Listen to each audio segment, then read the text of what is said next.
sell onions and potatoes and tomatoes, because people would make their Sunday gravy out of this stuff, and would have a competition who sold the most. Sadly, 30 years after so-called freedom, we still have children learning under trees. We still have children falling into pit latrine toilets. The sacrifices people made for the idea of the ANC and what they did for that idea and where we are now is such a travesty. Maybe some guy that I'm bump into at Pick and Pay or whatever could be the guy who tortured me. Spread the fire. Welcome back to SMWX, and today I have a very special episode for you and a very special guest. As we celebrate time with our families over this holiday period, I thought, why not bring a member of my family to the show? None other than the people's advocate, Dali Mpofu, known to me as Dad. How are you, Dad? Thank you so much for joining us. Thank you very much, Sis. It's good to be here. Great to be here. It's really wonderful to have you here. You've been a supporter of this channel before it broke through the sound barrier. Watching, also people seem to think we kind of conspire to set media agendas, and so it's nice to just do it in public and just have our conspiracy meeting in public. Yes, absolutely. It has to be open now. Yeah. The conspiracy started well back with Entity. Exactly. Yeah, so no, we're really glad to have you, Dad. And today I wanted to really unpack your story. It's an important archive and document for our family, because I think generations will go back and watch it and get to know who you are. It's interesting because you're a really famous person, and I feel that. I think you're probably one of the most recognizable people in South Africa these days. But it's striking how someone can be so famous, but also people don't know so much of their story. They see you, in the headlines representing all these well-known and often controversial clients. But take us back to where things started for you, where you were born, and how you grew up. Yeah, no, thanks, Sizwe. The irony, I think, of this interview is that it's almost like a lost opportunity for me. I've always had this aspiration of doing an interview with my mother. Wow. But unfortunately, she passed away before we could realize that, Because to answer your question, that's actually where it all started. She was probably what built me to be who I am now. And although my father also played a role, he passed on much earlier on in my life. And but even before that, she was the breadwinner because he was not generally well. And so I do think that most of the values that I got really, or that I think have guided me, come from her. Resilience, never say die spirit, hard work, very important. But the single-mindedness and single-mindedness of purpose are things that have driven probably most of the phases in my life, whether you're talking about upbringing, from infancy, actually, schooling, the bouts of detention and all the things that I'm sure we'll talk about, leadership at university level, leadership in the community organizations, politically and otherwise, and even leadership in the legal profession. Yeah, it's interesting you say that about the goal you had, which I didn't know about, of wanting to interview Mamdolo, because that would have been a special interview. And I often feel like we don't have a lot of these intergenerational conversations. I know in our generation, our parents have done so much and been through so much, but we often actually don't even know your own stories. Yeah. And I think this will also encourage that intergenerational conversation to happen. Yeah. Do you have any stories of Mamtolo and in the early years of your life that illustrate the kind of role that she played and the strength of her purpose in what were dire circumstances of poverty? Yeah, look, as you know, we grew up in, I was born in a place called Duncan Village. In fact, the very first shot of that interview would have been at that clinic because it's still standing. Wow. It's still there. It's still there, yeah. And grew up in what I always call a one-bedroom house, quote unquote, which was really a glorified shack, simply because it had bricks instead of corrugated iron. But it was literally just 4 walls, called the house. The story that strikes me the most about her determination to succeed is one that I couldn't even remember because I got it from her. Of walking, she would always tell us because I used to walk to school, which was a bit far, and she would say, "Look, that's nothing." She had to walk from this place in Duncan Village, which is called C-section, to Quigley, which is close to the beach where she was working.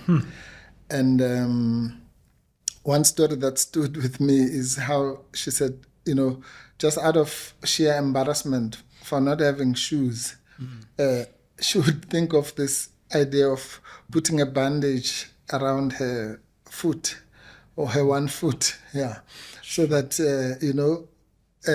people will think the reason she's not wearing shoes is because she's got some injury of some sort, But, and walk to work. So also speaks to her humor and creativity. Yes, absolutely, and creativity. And that shows you the kind of abject poverty that we're talking about, where people like her were forced to have to work, for white families, get all sorts of abuse. And I still remember that, for example, we could phone. There was the old telephone, public telephones. So I still know the telephone number of by heart, So if there was something, obviously we had no phone at home, but there was a phone at the post office. So if I wanted to talk to her, I would phone there and, the madam pick up the phone. So she worked as a domestic worker. As a domestic worker, yes, And so I would have to say, may I speak to Doris, which was her slave name. And then she'll be called and so on and so on. So I had no idea what this place looks like here because I had never been inside. Even when we went there, we had to stand outside and she comes and very quickly does or gives you whatever and then move away. The funny thing, of course, is that a few years later when I got arrested for the first time, the police took me straight to that place. Wow. And so I can't imagine what she had to go through. But anyway, Sure. No, so she really, brought us up with that understanding that she with the resolution that although she had no education, but she would give her children education. And as it happened, the three of us then, went and did something with our education. And we were lucky also to have have it relatively easy at school, let me put it like that, because all her 3 children were actually good performers at school. And I suppose that was also, it had something to do with that determination to succeed. So the academic gene goes way back. Some of us might not have had PhDs, but it was quite something. I mean, I always brag about the fact that, for example, in my matric class, when we wrote, we were 173 people who sat for that exam. And when it was announced that there's only one person who got a first class university exemption, everyone knew exactly who that probably was. Yeah. I mean, and had that not happened, by the way, we probably wouldn't be. Well, we definitely wouldn't be. I certainly would. You might be here. Certainly. Like, I really always think of that, Dad, and I think of. I have no idea how you did so well in matric, under such conditions of poverty, and I don't know where you found the dedication to do that, but had you never got that scholarship from that school, then literally your life also would never have gone the way it did. You had to get that scholarship in those matric exams, and you got it somehow. And you were the only person. Absolutely. No, it was quite intense as well. Yeah, there were many of those turning points, which I always think about now. I mean, as you know, even before that, I had already worked in a factory. Yeah, absolutely. And we're going to get out of the that. detention and so on. And again, I left that employment out of principle because my comrades had been retrenched. And that's when I decided I'm not going to continue this. I'm going back to school, which at that stage was like a huge decision. I think my mother was shocked because everyone, including myself, had thought, okay, well, this is it. You're going to just aspire to be a supervisor and a manager or whatever in the car manufacturing plant. But a decision like that at a particular point, which said, look, you have to go back and make this what looked like a sacrifice then of leaving a job.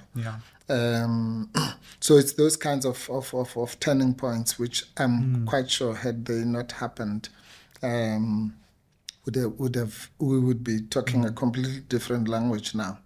But yes, the matric one was quite something because I think generally we were not allowed in those days to even leave the black universities. So the best I could have aspired to, which even that was a remote possibility, would have been to go to Fort Hare, maybe study something.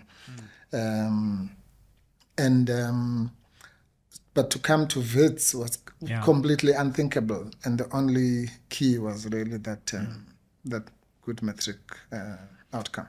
Well, I want to pick up a lot of the milestones in the journey that you've spoken about. But can we go back to your father, my grandfather, after whom I'm named and my son is named? Yes. He died when you were quite young. But can you tell us about him and your relationship with him and what you remember about him? Yeah, no, he was the most doting father. And a common theme. A common theme in the family. Yeah, not to mention the doting grandfathers of today. We've given up with you and the grandfather. So, and this is a guy who was quite, revered in his own circles. I mean, he was the imbongi of the area. His biggest passion was horse racing.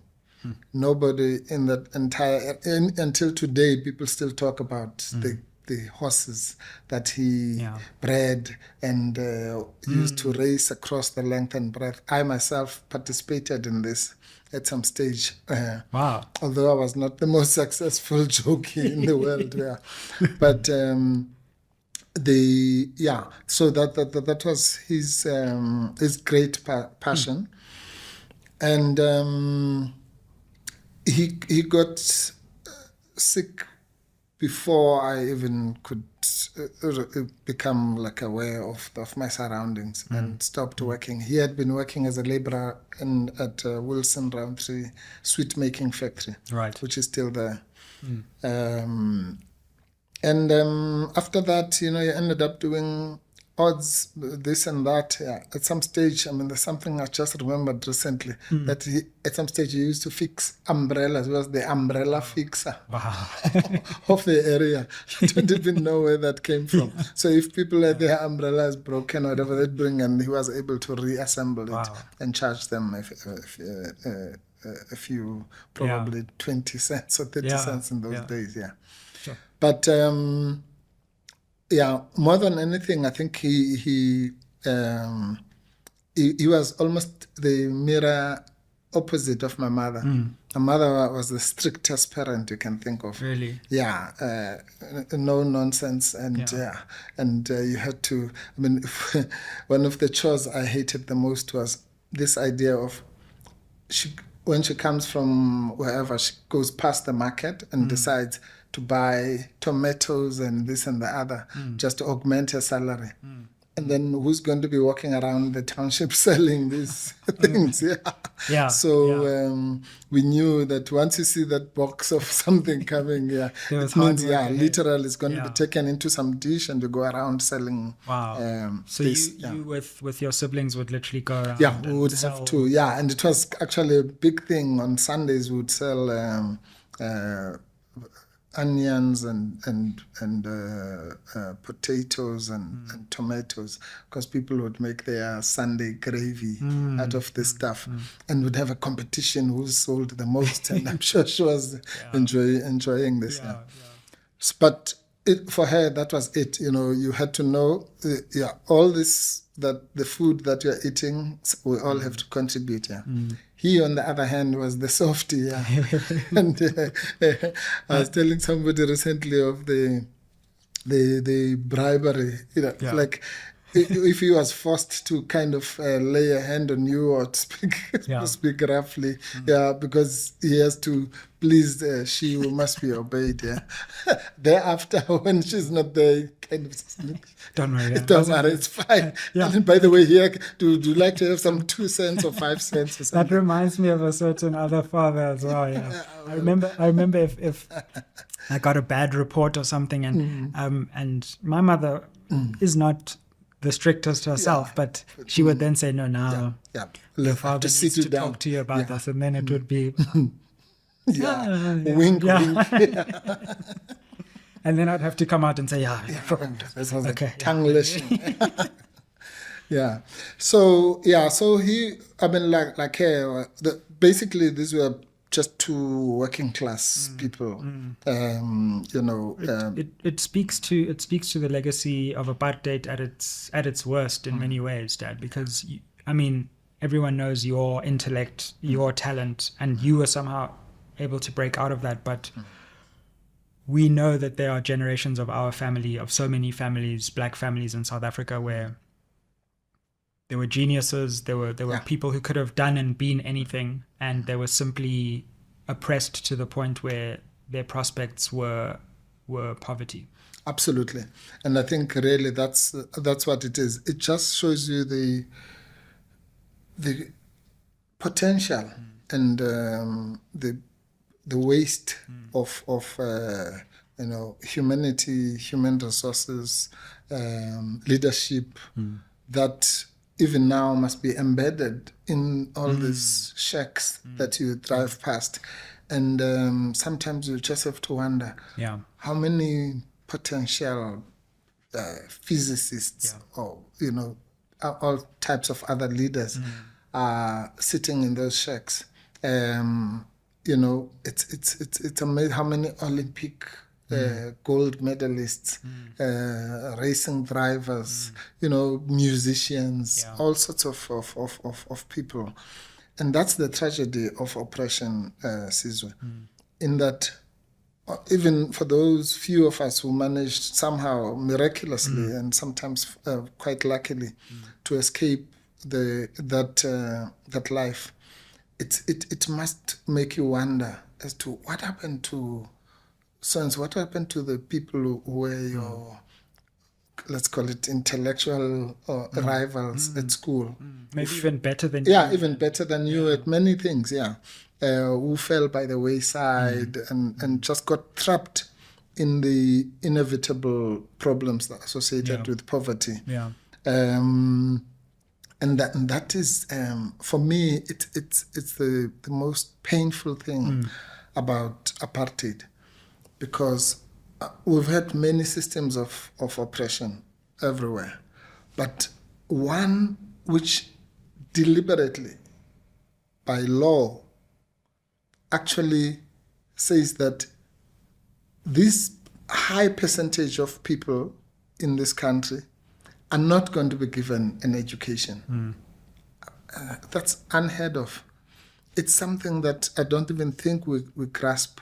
The lost potential over decades of a regime that can say our policy is to make sure that these people get an inferior education. All these children, simply because of their color, will get an inferior education or no education at all. Because they must work, they must be trained to be slaves for a particular race. That is something that's going to take us centuries to come out of.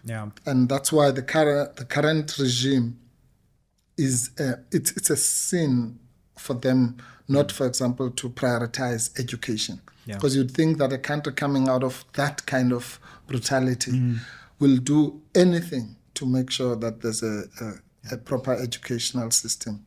But sadly, 30 years after so-called freedom, we still have children learning under trees. We still have children falling into pit latrine toilets and walking barefoot to school, dilapidated classrooms, you name it. And that is just one example of what's wrong with the current system. And we have in the history of the liberation movement, and I say so widely because the ANC has always just been one part of a broader liberation movement. At different times, different entities and organizations have risen up.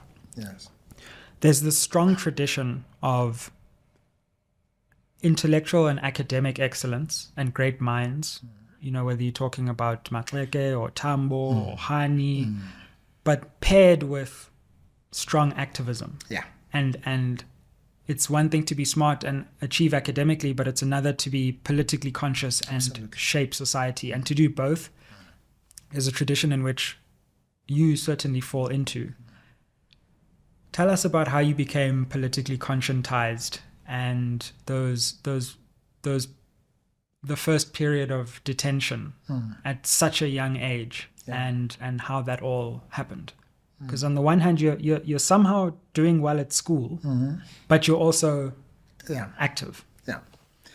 No, you see, to your point about the bridge between the intellectual class, let's say, and the masses, that has, I think, for so many generations become the cornerstone of our struggle, really. Going back to the times, the 100-year war for the land, which I've been reading a lot about. Interesting. The 9 so-called frontier wars in the Eastern Cape in particular. It's the most amazing journey of heroism, of people resisting dispossession. I mean, just imagine 100 years fighting wars over 100 years, pausing for a number of years, starting again, and so on, until, of course, the defeat after the 9th War in 1878 or thereabouts. And the characters in those, in fact, there is a book that you're going to have to read. For now, somebody else is reading it. Your sister. Very good, very good. Who's actually here, by the way. So it's a whole family affair for December. Yeah. But this book traces in great detail those wars. And I was saying to her the other day that, after reading this book, when you walk on any ground in the Eastern Cape, you will feel that you're walking on blood, which is true.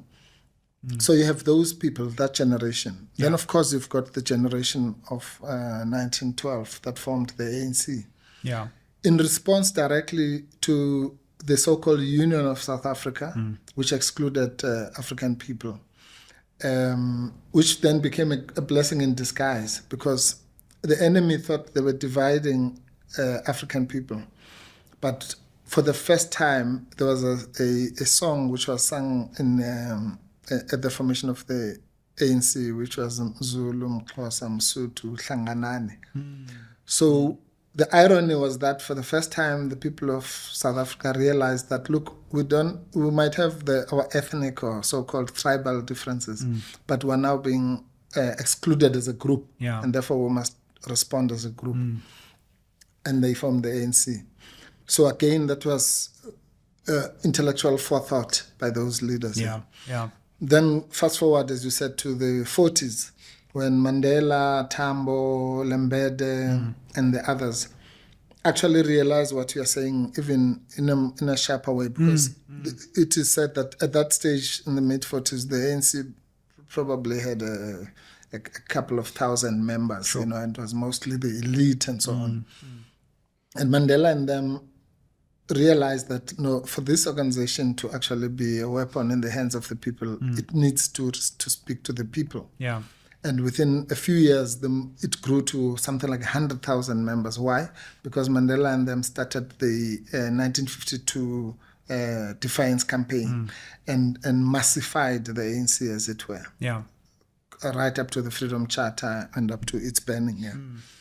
And then another group of intellectuals took over. Sobukwe and the others sharply differed with the ANC's approach to non-racialism and the neglect of the land question. And they, for the first time, broke away from the ANC on that basis, particularly on the land question. Unfortunately, the banning of the organizations happened within a few months or years, and therefore the PAC never really got to be mass-based. But the seed had been planted, Then again, go to the 70s, where the Steve Biko's generation, another intellectual young group, comes in and introduces black consciousness into the mix. So you already have three traditions. You have the non-racial tradition, you have the Pan-Africanist tradition, and then you have black consciousness. And it is a mixture of all those that then produces our generation after the death of Steve Biko, and which now has to actually take the issues further and bring mass mobilization and actually action against the enemy, which culminates in 1994. So it's one continuum, literally from 1652 up to where we are. And therefore it's important for the current generation. That is why now in the EFF, for example, you have another generational mission, which has brought back the issue of land particularly, which was forgotten literally, into the fore, and has an amalgam maybe of Pan-Africanism, black consciousness, non-racialism, so-called charterism, and mixing that with the teachings of Fanon and other great African thinkers. Absolutely. And how does that relate back to your life and how you become involved in politics at such a young age and part of that longer liberation tradition? Well, that's an interesting story because as far as I can remember it starts with there was an uncle of mine who passed on quite early, he was a relative of my mother's on my mother's side. His name was Mfusi Moss, and this guy was probably, I'd say he would have been the best organizer or recruiter, because he kind of, in a subtle way, would come, talk to us, me and my sister in particular, about the situation and so on. And I always say my earliest memory is when he gave me this book, Cry the Beloved Country, which by then I think was even banned. I mean, it's such a liberal piece of paper. Even that was, but even that was banned, So I read this at the age of 13 or so and thought, wow, And then he had another one which was called Black Like Me, not to be mistaken with the hair product. Right, And so through all this, got us involved in a way, and conscious of our surroundings. But 1976 for me became the turning point. Because I was at that stage in standard 6. And, the waves of 1976 spread across the country. And I think they probably reached my part of the world around about August or so, after all these things. And we participated. We did probably the best we did was just not to come back to school after the long break or something like that. Well, to be fair, you're only in what is standard 6? Grade? Probably 4. One of those. But so you were already... Yes. So the most revolutionary thing was to refuse to come back to class after the break. But that alone was some kind of consciousness. And then, of course, the death of Steve Biko in 1977, that just broke the back. And talking about my mother, I told the story at her funeral. That, how we always maybe underestimate our parents. So I used to read the news. She would come from the white people's place with a newspaper that's 2 or 3 days old. Which probably got thrown away. And I would say, please, can you... So that's how you get your current affairs. Yes, my current affairs about 2 or 3 days later. So she always told the story. This one day, she comes with the paper as usual, and then I pick it up, and she's... drop it on the floor, walk away, and kind of, in a frenzy. And she says, what's wrong with this kid? So she says, I said, oh, they've killed him. And she says, who? And in probably condescending when I said, no, some guy, logo you won't understand. But anyway, obviously it was the biggest story. Everyone got involved in it because we, our home is probably 40 kilometers stone throw away from Ginsberg, where Steve Biko was. So we all knew of him. And we never met him physically. But we used to read. It was the legend. The legend. He was in the papers. He was in court for this. He has been released for this or whatever. And I don't think at that stage I actually thought that the regime could be so brutal as to actually kill someone like that in such a brutal fashion. Of course, there were stories about people who had been given the death sentence in the 60s, but who were still even young to couldn't be like someone that you actually can relate to. And then, of course, that story grew and it became a big international story. Of how this person was beaten up for what? Just for his ideas? And to death. And the funeral happened a stone throw away from where we lived. And you were at that funeral, Dad? No, my mother wouldn't have. I tried all my tricks to get to the funeral. But only my eldest sister Tobeka was involved.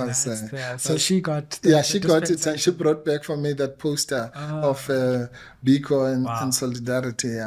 But I was there in spirit, definitely. But my mother wouldn't have none of it. Because it was obviously those were scary times. But thereafter, I think in 1979, you can say that's the time when I really now decide that, look, there's no other way but to get directly involved, become aware. We formed COSAS, which was a very big historical moment that sometimes gets forgotten. 79, 1980, I'm a leader of COSAS in the Eastern Cape, or at least in East London. And we participate in the new wave of second wave, if you like, of school boycotts in 1980. I'm a leader of that group, and the long and short of it is that we got arrested for arson and sabotage, which was like a big thing. Yeah. So you allegedly were involved in. I was allegedly involved in the burning of my school and others. You may or may not have been involved in the burning of a school. No, I may or may not have been at that time at or near my school. Yeah, in and around the vicinity. Yeah. Wow. But so that becomes a shocker. We're now at the age of 17 for me. And one of my co-accused was actually even younger. I think he was 15 or 16. And now you really meet for the first time. We've been talking in all these terms about the brutality of the state, but let me tell you, until you actually come across it. I remember our very first day.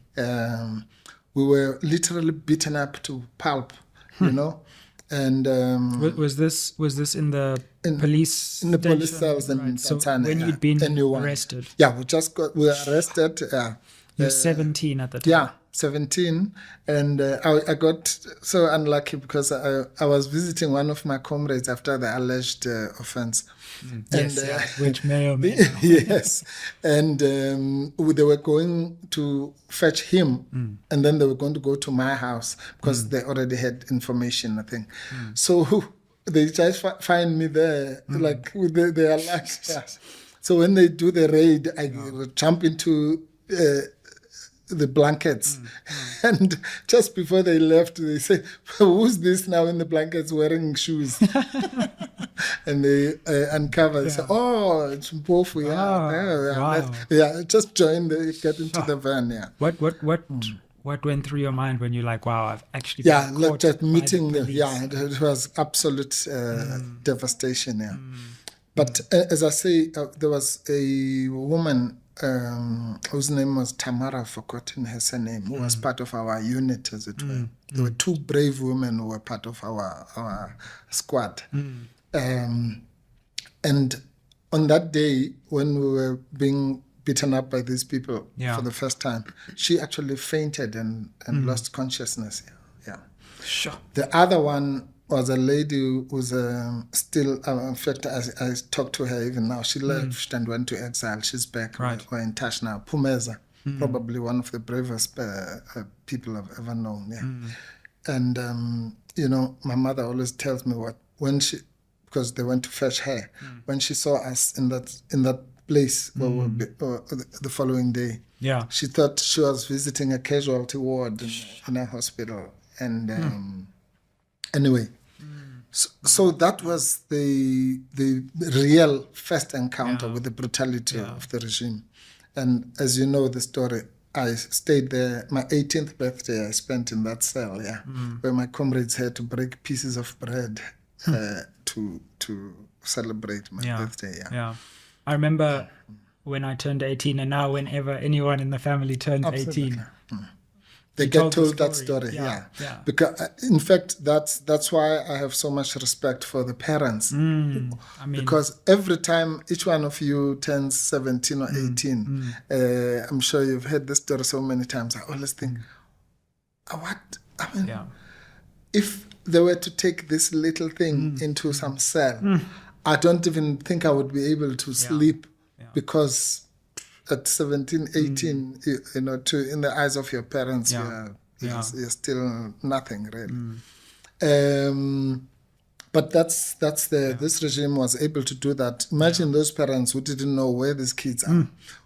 Steve Biko has just been killed recently, and you hear all these stories about what happens there, and you don't know where your child is. You can't visit them. You don't know when they will come back or if they will come back alive. So that's so much was the brutality of the state. Anyway, to cut a long story short, we then do the trial. Well, can I elongate the long story? The long story, yes. Okay. to lengthen a short story. Short story, yeah. To lengthen a short story. Short story, yeah. To lengthen a short story. how long was that period of detention? And so you were arrested and you were detained. Was it because of the law that you were just basically detained for? Because I'm thinking like you were arrested, but then when was the trial? And, yeah. Like, it's confusing now with the kind of law, the so-called rule of law. Yeah. No, what happened is that we were detained under, there was some law called, I think it was something called R252 of the what in the Siskai, which was a country that you've never heard of. That was 90-day detention. Sure, so it was 90. Okay. The 90-day detention was a term of art, because all it meant was that you get detained for 90 days. So you sit there. If anyone who's never been in a prison cell will not believe this. You literally count. It's 1, 2, and then it's like 100 years before it's 3, and then it's another day, it's another day, and so on. But the irony is that as you get closer to 90, that's when you're getting worried, because the likelihood is that at 90 they're going to give you another order and start again at 1. 2, 3, exactly. But so that's what happened, and then and it was under that. And in our case, so most people would then be released at some point or another. But in our case, because there was now this crime, we then got charged instead of being released, and then we were taken to court. Then we got bail or whatever, and then had to come back to do the actual trial now. Sure. So the that was quite something. I mean, it was very brutal. So how long did the detention? That first one took about August, April. I think I got out in November, early December. It took about 4 months or so. Wow. But before you think that was like a good thing, it ended up being like a Christmas break, because in January or early February of 1981, I was detained again. This time for possession of ANC literature and all sorts of things, which was a big thing. It was like that was like the worst thing you could do. Just having literature about the ANC. No, you could have your arson and your sabotage and so on, but to have anything material that connects you to the ANC, that's why was like it's so sad now, and we will get to this later because I want to carry on with the story. But the sacrifices people made for the idea of the ANC and what they did for that idea and where we are now is such a travesty. It really is, But I mean, I still remember now the exclamation of the police were raiding my house. In fact, I always tell the story. It's so funny because actually someone else had burnt a school or some building or rent office or whatever. And lazy as they were, they thought, okay, well, we know who the arsonists are. They come to my house. I'm sitting, I know nothing about this. But then just before they realized that I genuinely was sitting there, one of them finds this thing in, and exclaims. What kind of literature was it? Do you remember? It was, it was quite dangerous, quote unquote, at that time, because I think what shocked them, very subversive. What shocked them the most was that I had pamphlets, which were obviously for distribution, because we were part of an underground cell. So I had pamphlets which were talking about the raid that the SADF had done in Mozambique, where they killed ANC people in Matola. It's called the Matola raid. There were 2 significant raids where the SADF went into other countries and killed people. One was in Maseru, the other one was in Matola. Now, the biggest shock for them was the fact that this had happened literally at the end of January of 1981. And here I am 2 or 3 weeks later in East London with pamphlets dealing with this, which are clearly ANC pamphlets. So they thought, then you must be so well connected, because all these things used to take a long time to travel. That was the first thing. But the worst one was this, the ANC had this magazine called Sichaba. And I was cursing these ANC people at that time. Who does this, outside of the thing, it has its title. I don't know if it's still, I'm sure somebody has got it in an archive. So it's written, Sichaba. And then below, in big bold, it says the official mouthpiece of the African National Congress. So not this, ideal when there's a law against. Absolutely. So this policeman went like, somebody was beating him up. Yeah. Wow. And anyway, cut long story short, there was another stint in quite even more brutal detention. Because now it's February, March. Yeah. So it's winter. It's getting into the winter. I stay in a place called Dimbaza, which is just outside of King William's Town, close to the mountains. Very bitter conditions. Yeah. Until about, ironically, I'm released from that detention maybe in April, May, another 4 months or so. Yeah. Because I have to stand trial for the original accident sabotage. Yeah, that trial starts around April, May. Yeah, we get acquitted, I think, in June. Let's come to that trial, then, because I suppose there's another story that's starting to build there, which is that your love and knowledge for the law is starting to. You're accused, but you're now in a trial.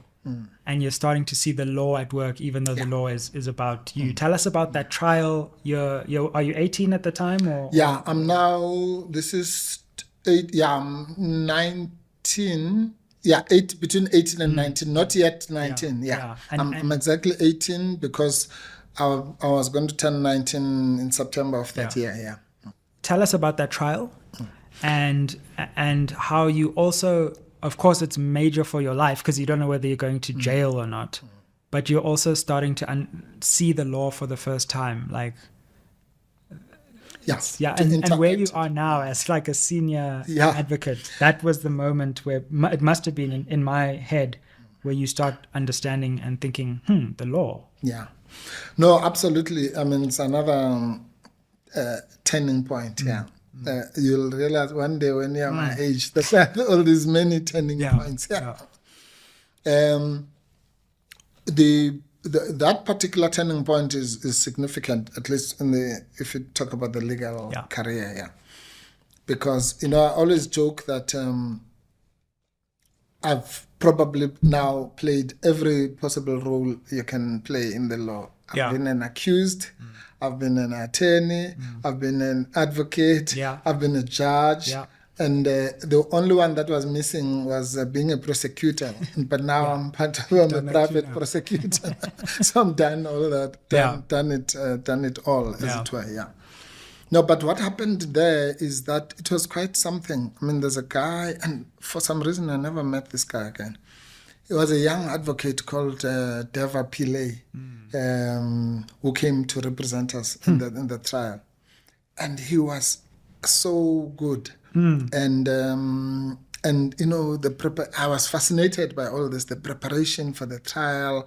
We had all these fascinating things. The trial within a trial. We had made so-called confessions, which were beaten out of us. Yeah, how.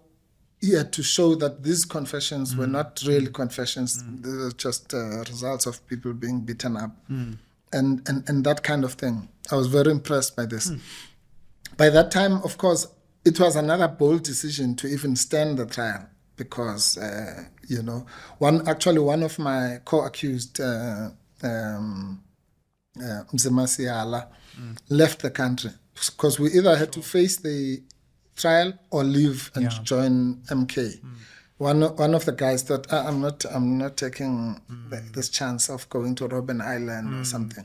I'm leaving. So he left. So only 3 of us were left. Anyway, at the end of this trial, this advocate guy says to me, look, we've had all these interactions and preparations and how I performed in the box and all that. Yeah. So he just basically says, you'll make a great lawyer one day. I think, okay. Wow. I mean, I've been accused. Only my mother used to sarcastically call me the lawyer if I was answering, trying to get out of some difficult situation. Yeah. Anyway, so that was when the seed was planted, as it were. Wow. Then I go back to school, as I've said before. And then I'm quite good at maths and science and all these things. And I get an engineering scholarship. So forget about the law. So I go to Wits to study engineering. Yeah. Can we stop there again? Because like you've just been detained twice and had a criminal trial. And worked at a factory. Right. Let's go there. So you're acquitted. Acquitted around about June, July. Great. It's obviously too late now to go back to school. Right. Because I've also just come out of my other detention. Of course, yeah. So what else am I going to do? I have to look for a job because I'm just sitting there doing nothing. Yeah. And I look for a job. That's another story for another day. Yeah. Anyway, eventually I get employed at what is today called Mercedes-Benz South Africa. In those days it was called CDA. And I become a spot welder, which is like literal, probably the lowest form of laborer you can get in that place here, where we're now making cars and assembling Mercedes-Benz and all that. Inevitably, I joined the union. Yeah, knowing me. Yeah, was always what else can you do? Yeah, shame that plant didn't know what was absolutely, yeah. And by the end of that year, I'm leading a strike, and one of the biggest strike in the entire place. Yeah, and the South African Allied Workers Union, which was unregistered and like known as the subversive ANC union, were organizing in the factory. And then in December, as I say, they then retrenched. There were no labor laws to speak of in those days. Yeah. So quite frankly, what happened is at the end of the year, around about this time of the year, you close the factory. And you get your so-called bonus for the which is probably, I was earning something like 51 rand per week or something. But so you get a bit of a bonus, and then you have to come back in January. And these guys literally did this. When we finished, maybe this could have been the Friday of congruent to that one. Yeah. You just come there, they give you a salary, and then they tell you, okay, you're not coming back. Sure. That's it. Bye-bye. Yeah. So this happens to maybe there were 10 so-called ring leaders of the strike. Yeah. So it happens to maybe 6 or 7 of them, and for some reason I'm not one of them. It's the other 7. And so we come out there thinking, no, we're going to. When we come back, we're going to have another strike and da-da-da. And, people being people, they spend the money in December. So in January, when we came back for the big action, the workers were not very keen because they wanted to get some money back. Yeah. And that's when I got frustrated, and I just went and said, I'm out of here. Not before I had phoned the principal at my school to see if there was still a place here. Wow. And that was the big turning point. So you were detained. Your trial, you leave the trial to go and work in a Mercedes-Benz factory. Yeah. And then decide, you know what, I'm actually going to go back to school. Yeah. And you were 19, 20 there? Yeah, by now I'm 19, yes. Yeah. And you go back to school and get, in that year, the one scholarship that gets you to Wits. Yeah. What was that year of school like? And do you remember, like, the work and how you managed to get yourself disciplined to do so well academically that year? Yeah, I do. I mean, the first thing I did was to stop smoking. Oh, wow. There we go. Yeah. Because, back in the factory. Yeah, exactly. So when you're a radical revolutionary worker. Absolutely, you can't not have a cigarette in your mouth, And so it was that kind of year. By the way, one of the most important things is that literally in February, which is when I just go back to school. This first time I ever came to Johannesburg, set my foot here, was in February of that year, 1982. Okay. Because in February, as just maybe 2 or 3 weeks back into school, the police here at John Foster Square killed Neil Aggett. Neil Aggett was a white trade unionist who was killed in detention. Yeah. So now some of my comrades in the union don't even know that I'm not there anymore. Yeah. So I get messages that on such and such a date, we're going to be hiring a bus and driving to Johannesburg for the funeral, because it's another big issue. So I put my name on the list, and then fortunately, I had the school principal was quite a progressive guy. He was an ex-Robben Islander, by the way. So he's the only one that I told that, look, I'm going to this funeral. The students and everyone else doesn't know this. So on Friday, when the bus is going to leave Joburg, East London, I sneak out of school, get into the bus terminal, and we drive to Johannesburg. And this guy was such a sly one. So he apparently, after I left, went to my class, because we were supposed to have afternoon classes. Said, where's Mpofu? And they said, well, he was here, So when I came back the following Monday, they said, you're in trouble, the principal was looking for you. Pretending to look. Yes. Anyway, so we then come here for that funeral. So that's how my year started. Back to school, then it's, literally working as hard as I could. Yeah. And getting to write. I was even in something called the Matric Olympiad, Maths Olympiad. Or whatever. And so since probably 3 years before that, this was my first normal year, if you can call that normal. Yeah. And at the end of it, then the good results come. Yeah. And then you end up going to WITS and becoming a student. Yes. Then I get something called the cadet scheme. I come here. I'm an engineering student. I do a pre-engineering year, and then I do engineering 1, and then I hate it.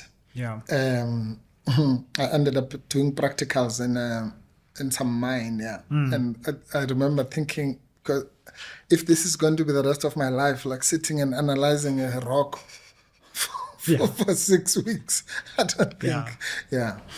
And as it happened, another coincidence, because I was the leader of the house committee at WITS, we had a food boycott, which I was also part of the leadership thereof. So we got charged by the university. And we're actually going to be expelled. Yeah. So we go through this at the end of the year, this trial. And Skull, was one of the people defending us. Yeah. Wow. And so we get acquitted of this. So second time lucky. Yeah. We get acquitted. And by that process, I met Professor John Dugard, who was one of the progressive professors at law school. Yeah. So when I was sitting analyzing the rock, I decided to call Professor Dugard, because we also struck. He also thought, you should do law. Yeah, I should do law. So I phoned him and said, well, you said I should do law. Yeah.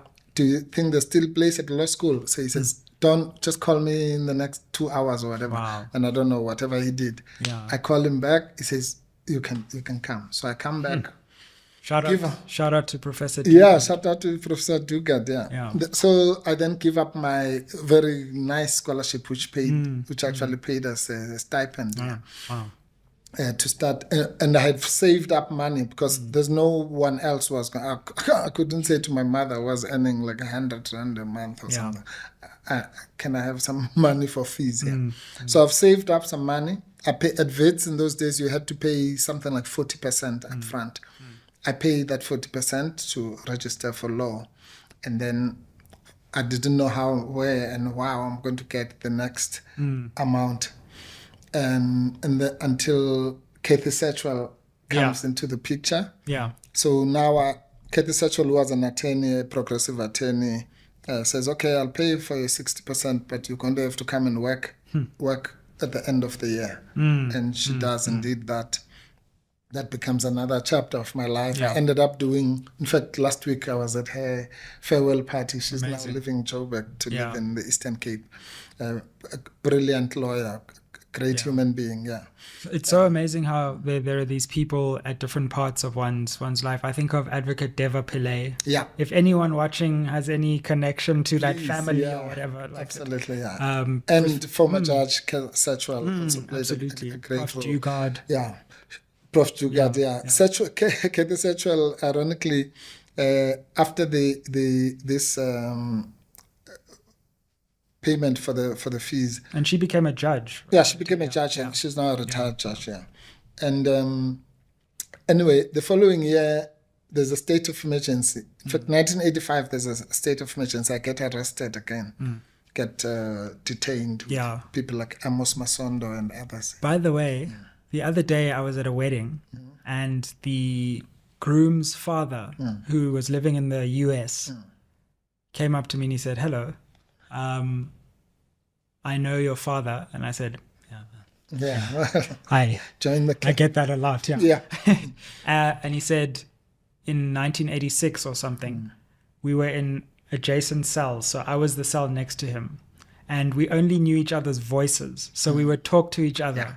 And then only when we came out did we actually see what the other person looked like. Yeah.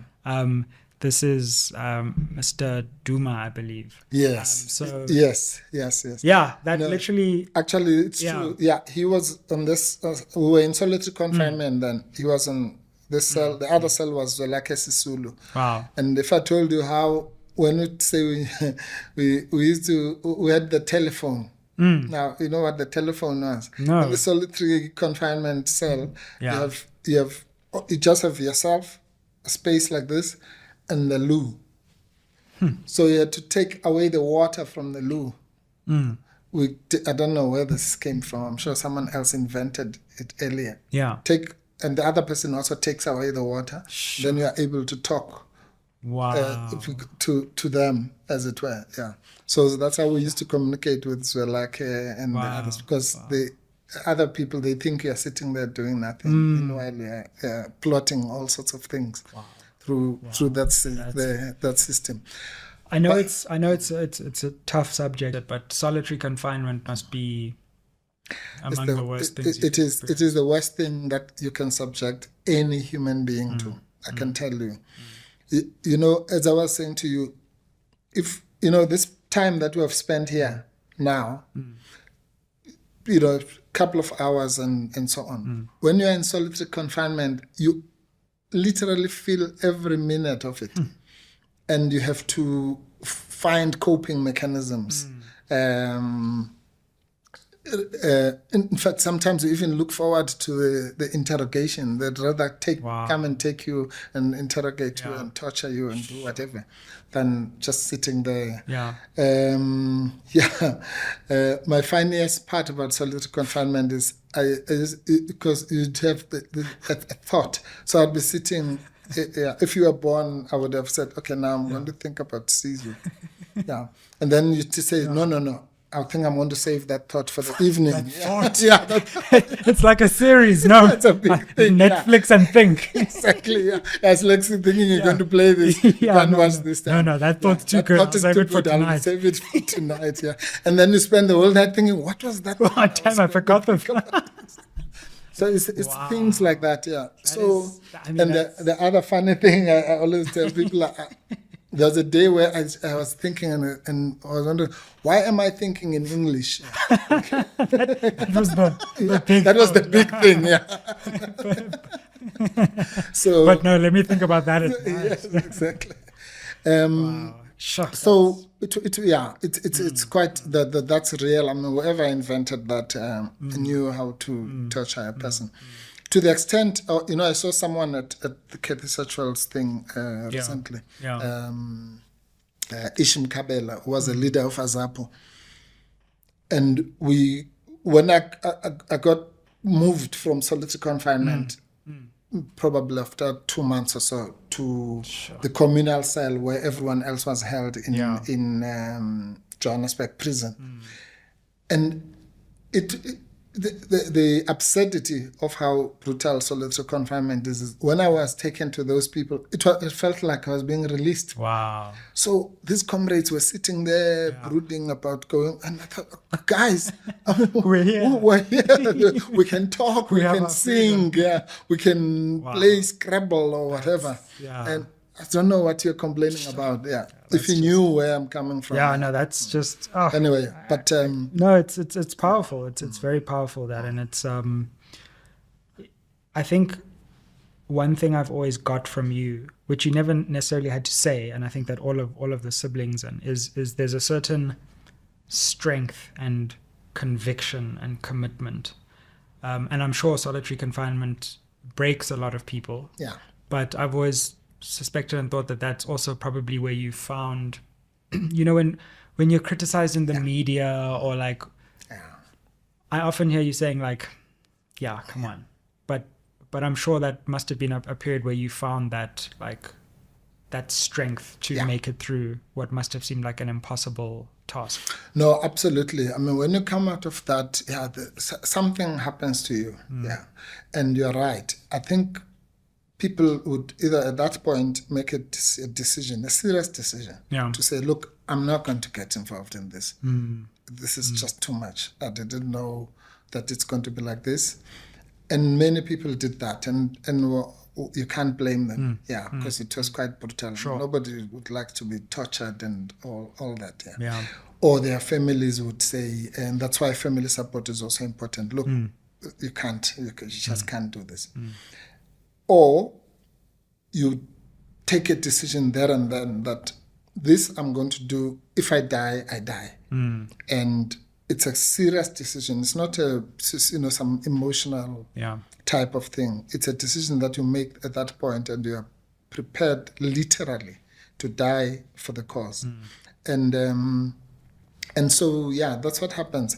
And that's why sometimes, I mean, I remember after one of my detentions, my earlier detentions, I think my mother thought I had lost my mind, literally, because I just came home and enjoyed the good meal. I still remember it was nice chicken and this and that and the other, and people were coming and celebrating and so on, and then in the evening I said, okay, I'll see you guys. She said, where are you going? I'm going to the meeting. I think she thought, it was like the most natural thing. Like there's a meeting. Like they probably think, come on, are you not even going to take a week off from dangerous activities? But for us, it was not an option at all. So it was quite. It was as a make or break type of moment. You're quite right. No, it's amazing, and I wanted this interview to be what people don't know about you. Because actually the story from here, many people know and has been written. Many people see you in the media, but I feel like there are so many heroes in our country who have been through so much and sacrificed so much, whose stories we actually still don't know. Yes, we know some struggle stories that we've heard, but there are literally thousands and thousands of these stories of people who are like, who walk among us. And so just also from my perspective, like, if I see you being criticized, which happens a lot, criticized being very unfairly in my view, the thing that angers me the most is people don't know what you had to do to get to where you are. And they'll never understand that. And that's what pains me. So it's cathartic in a way to be able to hear your story. I learned certain things that I didn't know about you, which is amazing. But just for you to know that, we love you, we respect you, we're so like proud of everything you've achieved, and that story is what has allowed the next generation to come and build on top of your legacy, Mamtolo's legacy, and the legacy before. As long as you know that, then we're happy. No, thanks, boy. Of course, I love you guys too, very much. But it's also important for me that without me having to teach you these things, I'm assured that all my children have picked up these things. You know, your sister Zwagazi was telling me the other day that an Uber driver was asking her, so why do you get these great ideas here? And she was laughing. It's a long story. The long story. I grew up with this stuff. And I think that Uber driver was surprised at this kid who's jumped into the car and going on about the situation and analyzing. So that's the positive side. But also on the negative side, I think, I see sometimes you getting kind of rubbish commentary on Twitter or whatever. And I think ordinarily I would have to phone you and say, oh, no, these people are being unfair on you. But I don't do that because I know that you know the stuff, you know the drill. It comes with the territory. You must just be determined to do what you have to do. You know, somebody once said that you can be loved by everyone as if you are money. Only money that is loved by everyone. Yeah, absolutely. So you'll have your critics, and but if you know what you're about and you have some deep convictions, and you're not doing these things for fame or show, but for their own sake, you know, you don't have to. People who know you, they know you. And those who think they know you, it's fine if that's what makes them feel happy. But you must never be sidetracked. So, for example, I talk about someone like Nelson Mandela, you know. The Nelson Mandela that is created now, or that we're all supposed to idolize, is the one that's created of maybe the last 10 years of his life by the media. But that same media portrayed him as the most horrific, devilish terrorist for so many years.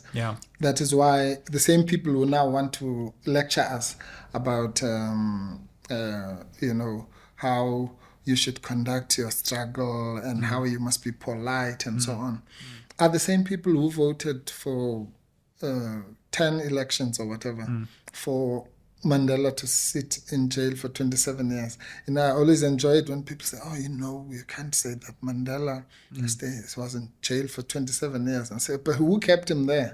It's like he locked himself up there. So people imagine if he thought, oh, well, maybe I am this devilish terrorist. But he knew who he was. He did what he had to do. And some of them died thinking that. But those who lived to see his later life came to realize that what he was saying was the furthest thing from being devilish. So, and that's just a story for one person.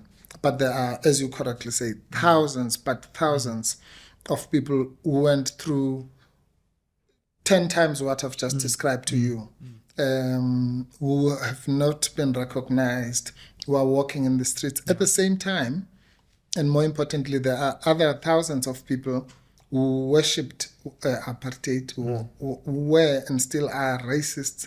Those people who tortured us, they're also walking in the streets. So I always worry about that even more. That, you know, maybe some guy that I'm bump into at Pick and Pay or whatever could be the guy who tortured me or whatever. But, you know, society has sanitized that. Nobody is a racist or was a racist. Mandela imprisoned himself. We probably walked into the prisons and tortured ourselves. And all those people are gone now. Only angels are left. And we must not demand our freedom because, you know, it's rude or militant or whatever to do that. So that kind of nonsense really should not faze anybody who knows anything about the revolution. It is always going to be like that. You're going to be demonized and insulted and deliberately misunderstood. That's what it's all about. That's why it's called a revolution. It's not a Sunday picnic. Well, Dad, I think it's interesting because we had a lot of other things, but your early story just became too compelling, and we needed to just go into it in depth. Yes. And I think that's a beautiful way. People are spending family time talking to people in their families. Maybe it will also inspire these kind of conversations for those who are watching. There's another conversation which hopefully when, again, stars and diaries align, whether that's in another year or something, your life in the law. Yes. And the different cases and your views on the law. And just a precursor to that is you've always been criticized for your cases. So I remember when you're doing the Nkandla case, which could be viewed as against former President Zuma, the case about getting the state capture report and the state capture commission. I remember you being criticized. So those were very unpopular cases at a time. And then people forget and they're like, so your life in the law, we have to get into on another episode one of these days. No, we must do that because that's actually crucial. Because also, funny enough, I spoke to you about the Cry the Beloved Country, a book I read when I was 13 or 14. There's a passage there in that which fascinated me about. It's something like it's kind of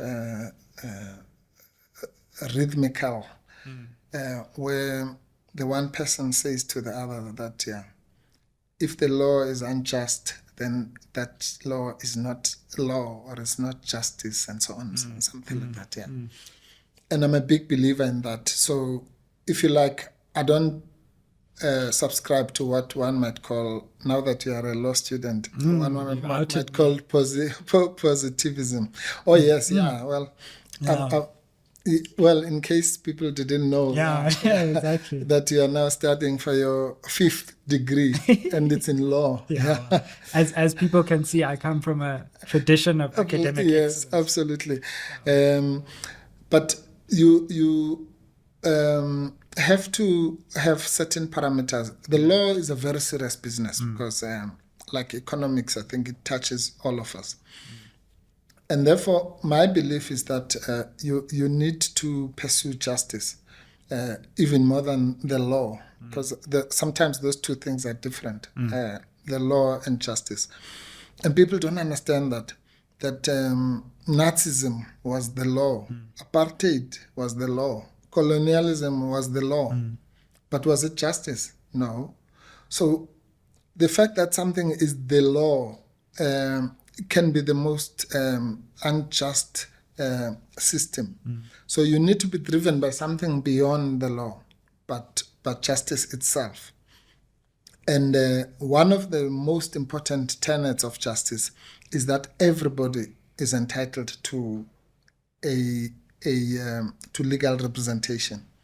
So it's something that I find revolting to deny somebody legal representation, as was done, for example, recently with Advocate Mkhwanazi, the public protector. People do it so easily. They just take away your legal representation. So one of the legacies I'd like to leave is exactly that, to say anybody, but anybody. I'm talking about like the serial child rapist, pedophile, who rapes babies, the most vile human being you can think of.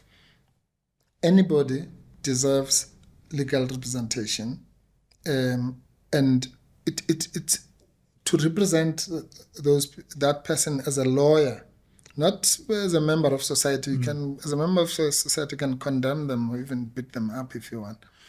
But as a lawyer, a professional lawyer, your duty is to represent that person and do your best, do the best as you would be representing the Pope or any other person. Otherwise, don't be a lawyer. If that's too much for you, that's fine. Then become an accountant or something else. But once you've decided that this is going to be your role in society, Yeah. then there can't be anyone who is beneath legal representation. And so people will say, but how can you represent this one? How can you represent this one who did this and so on? But that's exactly, those are the people who require legal representation. And that's something I know that some of the young lawyers are beginning to realize this, and I get invited to talk to them and so on, and to explain it. But it's something that I feel very strongly about. And so I don't care whether you are Zuma or Patricia DeLille or anybody that I've represented, and you're the most hated or loved person, you can be sure that I'll represent you with everything I've got. And something I've said before is this. I always get asked by people, why, for example, they know that I'm a member, I was even a leader of the EFF at the time. Why, and even myself, I don't know, why have people come from the DA, like Patricia DeLille, UDM, COPE, IFP, ANC, every faction, CR17 and the so-called RET, come to me for representation. And I say, it's probably, I don't know why they do that, because they know where I stand politically. I never hide it. But I suspect they know that they're going to get professional representation, fearless representation. Whatever differences I might have with them politically are not going to feature, and I'm going to do the best that I can. So, and in a country where injustice is part of our DNA, I think that's important. Might be a small contribution, but it's one that has to be made. So you'll find that in these cases, this side, the public will be here, and others this side, and so on. But for me, it's all consistent. There's really been I've always done what I do. Also, by the way, people always say, how do you balance between your role as a lawyer and the role as a politician? And again, I said, I don't know where that differentiation is, because for me it's about justice. I don't believe, I will never ever believe that you can get justice by being a lawyer only, or by cases, because that would take 1,000 years. So I believe if you want to change society, you must get your hands dirty in the political arena. And therefore, for me, the law and the politics are two sides of the same coin. It's a pursuit for justice. Political justice, social justice, legal justice, economic justice are all but sides of the same thing. And so there's no, I don't say, okay, now I'm the lawyer, or now I'm this or the other, because it's really the pursuit of the same thing called justice, which I feel deeply about. Even if it's just a small thing, even if I see somebody being stopped by the traffic police who should not be stopped, if I feel that this is unjust for some reason or another, I'll stop my car and go there and talk to them or whatever, and then move on. That's what gets me. Now we're going into this, but hey, yes, it was supposed to be the next episode. But it's just so interesting. What also gets me, and I think it's detrimental to the practice when media narratives make it seem like the only cases that lawyers are doing are the public-facing ones. When you're doing so many cases at so many different times that nobody knows about. It'll be a pro bono case for someone who broke their leg and reached out to you, and there's no media spotlight on that. No, but it's like it's the funniest thing. I mean, the detractors again, because of maybe when we do the next episode, which we're not doing now. Definitely not. But hey, please tell me. That is it may. So you get, for example, there's this narrative because of the what I think are the biggest flaws in our judiciary. Something we'll talk about some other time. So there's this narrative about people don't understanding why you do certain cases, even when you know the outcome for various reasons, which I can't go into now.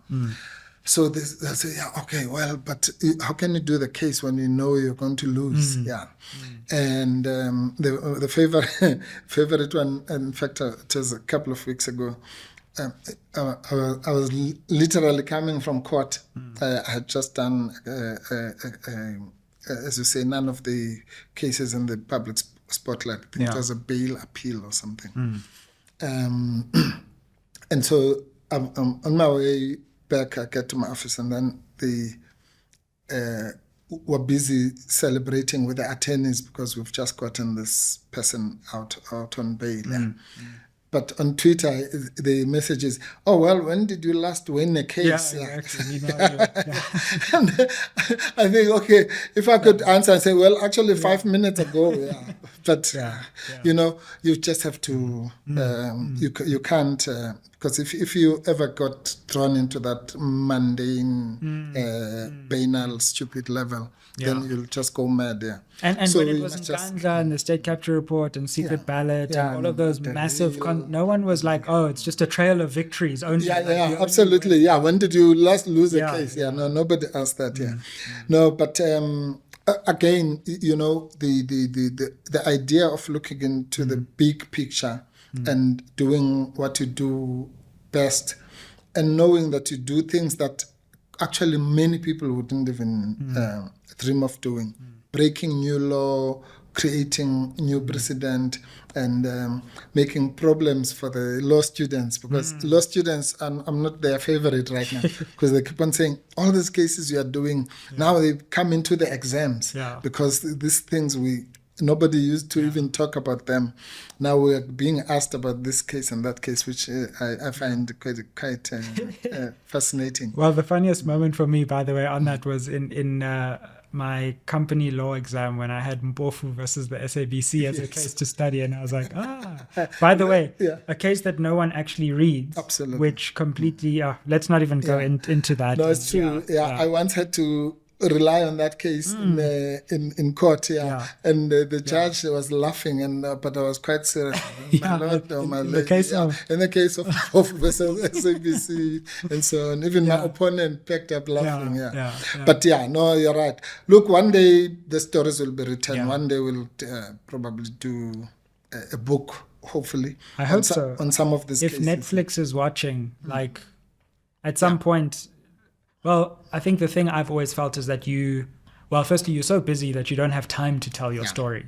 But we've barely scratched the surface here, and at some point we need to think about how we tell the story in its full depth and complexity. Well, I know a good interviewer. Well, this is part one of absolutely volume one.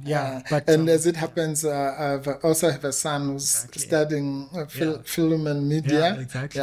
And a daughter who likes making money. So I think we've got it all in the family.